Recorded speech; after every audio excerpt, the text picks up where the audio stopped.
Bilirsiniz, teatra gedəndə adətən klassik, belə deyək, proqnozlaşdırıla bilən 3 pərdəli bir tamaşa gözləyirik.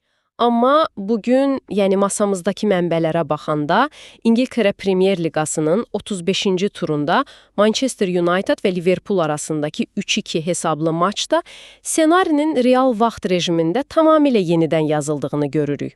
Bugünkü araşdırmamızda məqsədimiz təkcə quru statistika deyil, ümumiyyətlə bu xaosun içindəki dramı təhlil etməkdir. Bəli, əsl idman dramı deyə bilərik buna. Tam olaraq, yəni oyun elə ilk dəqiqələrdən çox sürətli başlayır.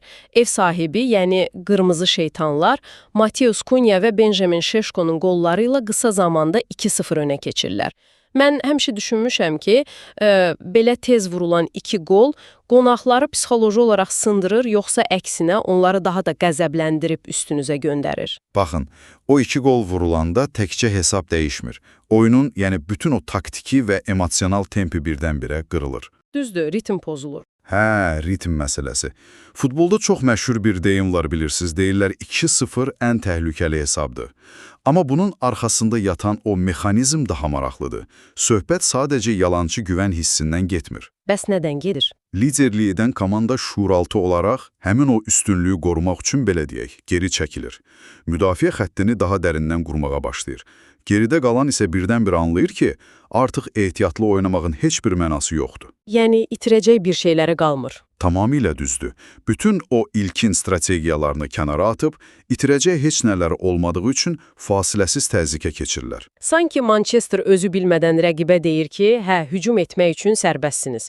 Və təbii olaraq Liverpool da ilk hissədəki bu fırtınaya sadəcə təslim olmadı. İkinci hissədə Dominik Szoboszlai və Cody Gakpo'nun qolları ilə hesabı 2-2 etdilər. Üzü də necə bir geri dönüş. Hə, mənə elə gəlir ki, bu dartılmış yayın geri sıçramasına bənzəyir. Yəni, Manchester birinci hissədə yayı o qədər gərdi, o qədər böyük təzyiq yaratdı ki, Liverpool sadəcə yığılmış bütün o potensial enerji ilə geri qayıtdı. Bəs elit səviyyədə, yəni bu cür rəqabətdə o dönüşü yaradan əsas faktor nədir? O dartılmış yayın potensial enerjisi əslində səbirli və güclü komandaların əlində çox dağıdıcı bir silaha çevrilir. Maraqlıdır. Bəli. Liverpool təzyiq altında panikaya düşməyə əvəzinə, rəqibin o bayaq dediyimiz şuuraltı geri çəkilməsindən yaranan boşluqları çox ustalıqla istifadə etdi. Momentumun, yəni oyunun təşəbbüsünün dəyişməsi əslində zəncirvari bir prosesdir. Topa sahib olmağı nəzərdə tutursuz yəqin. Məsələ o, rəqib ehtiyatlı davrandıqca siz topa daha çox sahib olursunuz. Topa sahib olduqca da rəqibin cərmə meydançasında daha çox vaxt keçirirsiniz. Vurulan ilk cavab qolu fərqi azaltmaqla yanaşı, komandanın beynində o "biz bunu edə bilərik" düyməsini basır. Hə, o psixoloji kilid açılır. Bəli, o yayın sürətlə və sarsıdıcı şəkildə boşalması da elə bununla baş verir. Amma yəni ssenarinin ən gözlənilməz tərəfi hələ qarşıdadır. Hesab 2-2-dir, təşəbbüs tamamilə Liverpoolun tərəfindədir və hər kəs elə bilir ki, onlar 3-cü qolu da vuracaq. Normal məntiqlə 2-0-dan üstünlüyü verən komanda artıq ruhdan düşməlidir, deyilmi? Məntiqlə elə olmalıdır, hə. Lakin səhnəyə Manchesterdən Kobe Mainoo çıxır. O, həlledici qələbə topunu vuraraq maçı 3-2 hesabı ilə bitirir. Təzyiqin pik həddə çatdığı, hər kəsin stres keçirdiyi belə bir anda bir oyunçu o dağıdıcı gedişatı necə qıra bilir? Baxın, bu artıq təkcə fiziki qabiliyyət deyil, sırf kognitiv idarə etmə məsələsidir. Kognitiv idarə etmək, yəni zehni olaraq təzyiqi idarə etmək? Bəli, gəlin o anı beynimizdə canlandıraq. Ətrafda 70 mindən çox azərkeş var, qulaq batırıcı bir səs-küy, rəqibin inanılmaz presingi və sizin itirilmiş böyük üstünlüyünüz. Həqiqətən dəhşətli stresdir. Tamamilə.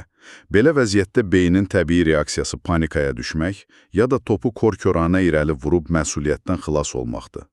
Amma o anda qələbə topunu vuran oyunçu, beynindəki bütün o səs-küyü, xarici xaosu tamamilə səssiz alır. Sanki ətrafdakı hər şeyi bloklayır. Düz tapdınız. O kognitiv olaraq stadiondakı təzyiqi bloklayıb, sadəcə qarşısındakı topa və rəqib qapısındakı hədəfə fokuslanır. Bu, ümumiyyətlə stresi hiss etməmək deyil. Stresin üstündən tullanıb o anı idarə etmək bacarığıdır. Bax, bu həqiqətən təsirlidir. Və bu, bizi bugünkü araşdırmamızın bu mənbələrin əsas məğzinə gətirir. Bəs niyə bu hekayə bu dəqiqə bizi dinləyən sizin üçün vacibdir? Çünki bu sadəcə turnir cədvəlindəki quru üç xal məsələsi deyil. Əlbəttə, bundan daha böyük və universal bir məna daşıyır. Təsəvvür edin, istər peşəkar karyeranızda, istərsə də şəxsi həyatınızda hər hansı bir rəqabətli mühitdəsiniz. Bəzən böyük əziyyətlə qurduğunuz o üstünlüyü itirirsiniz. Rəqibləriniz və ya çətinliklər üzərinizə bayaq bəhs etdiyimiz o dartılmış yay kimi çox böyük bir güclə qayıdır. Və həmin an çoxları sadəcə təslim olur. Amma bu maç bizə xatırladır ki, momentum əleyhinizə işləsə belə, o xaosun içində fokuslanıb son zərbəni vurmaq həmişə mümkündür. Belə deyək də, həlledici qələbələr hər şeyin rəvan getdiyi anlarda yox, məhz hər şeyin əldən getdiyini düşündüyünüz o kritik məqamlarda qazanılır.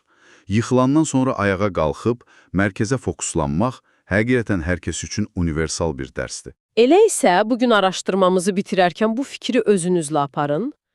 Təsəvvür edin oyun 2-2 olarkən təzyiqin ən yüksək olduğu anda o həlledici zərbəni vuran gənc bir oyunçudur.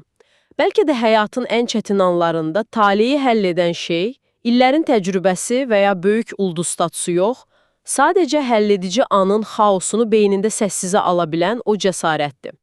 Sizin öz hekayənizin sonu yaxınlaşarkən o qərarı verməyə cəsarətiniz çatacaqmı? Bu barədə mütləq düşünün.